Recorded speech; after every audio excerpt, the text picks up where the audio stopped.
ఇక ఉగ్రలింకుల కేసులో ఎన్ఐఏ విచారణ వేగవంతమైంది. రెండో రోజు సిరాజ్ను అధికారులు విచారిస్తున్నారు.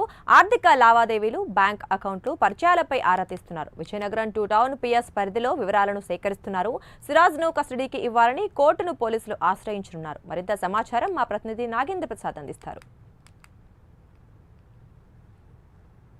సిరాజ్ కేసుకు సంబంధించి ఎన్ఐఏ దర్యాప్తు ఇంకా కొనసాగుతోంది. ప్రస్తుతం మూడో రోజు ఈరోజు ఎన్ఐఏ దర్యాప్తు కొనసాగుతున్నటువంటి పరిస్థితి. ప్రధానంగా మొదటి రోజు విజయనగరం 2 టౌన్ పరిధిలో అక్కడ సంబంధించినటువంటి వివరాలన్నీ కూడా ఎన్ఐఏ సేకరించింది. ఎందుకంటే సిరాజ్కి సంబంధించినటువంటి ఇల్లు 2 టౌన్ పరిధిలో ఉండడంతో 2 టౌన్ పోలీసుల ద్వారా కొంత సమాచారాన్ని సేకరించేటువంటి ప్రయత్నం ఎన్ఐఏ బృందం చేసింది. తర్వాత రెండవ రోజు కూడా వాళ్ళు తమ యొక్క దర్యాప్తును కొనసాగిస్తారు. ప్రధానంగా ఈరోజు ఈ సిరాజ్కి సంబంధించినటువంటి అంశంపై కోర్టులో కస్టడీని కోరుతున్నటువంటి పరిస్థితి ఉంది. విజయనగరం పోలీసులు కస్టడీ ఇవ్వాలని చెప్పి కోర్టుకి విజ్ఞప్తి చేస్తున్నటువంటి పరిస్థితి ఉంది. కోర్టు నిర్ణయం వెలువడాల్సి ఉంది. ప్రధానంగా ఈ కేసుకు సంబంధించి సిరాజ్ కస్టడీ కనుక ఇచ్చినట్లయితే మరికొన్ని కీలకమైనటువంటి అంశాలు వెలువడేటువంటి అవసరం బయటపడేటువంటి అవకాశం ఉందని చెప్పి కూడా పోలీసులు భావిస్తున్నారు. ఇప్పటికే ఎన్ఐఏ ఈ కేసుకి సంబంధించి పూర్తి స్థాయి దర్యాప్తును చేపట్టింది. అతనికి సంబంధించినటువంటి ఆర్థిక లావాదేవీలు, ఎవరితో పరిచయాలు ఉన్నాయి,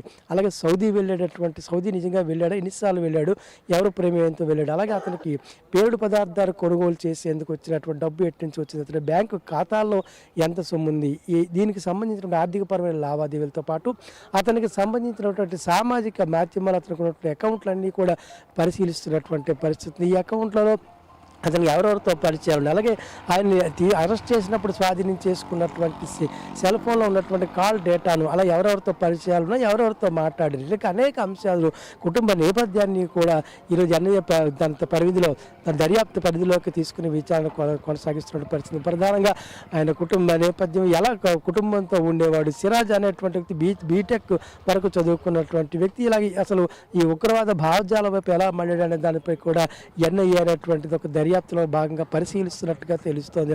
మొత్తం మీద ఏదైనప్పటికీ కూడా ఈ సంఘటన విజయనగరం ఉలికిపడేలా చేసింది అనేటువంటి చెప్పచ్చు. ఈరోజు కోర్టుని పోలీసులు కస్టడీ కోరుతున్నటువంటి నేపథ్యంలో తదుపరి కోర్టు నిర్ణయం తర్వాత కీలకమైనటువంటి పరిణామాలు చోటు చేసుకునేటువంటి అవకాశం ఉందని చెప్పి అందరూ కూడా భావిస్తున్నారు. ఏదేమైనప్పటికీ కూడా ఈ విచారణ దర్యాప్తు ముందుకు కొనసాగాలంటే కస్టడీ అవసరం పోలీసులు భావిస్తున్నటువంటి పరిస్థితి. అందరూ కూడా కోర్టు నిర్ణయం కోసం వేచి చూస్తున్నటువంటి పరిస్థితి. విజయనగరంలో ఇది తాజా పరిస్థితి. Over to studio.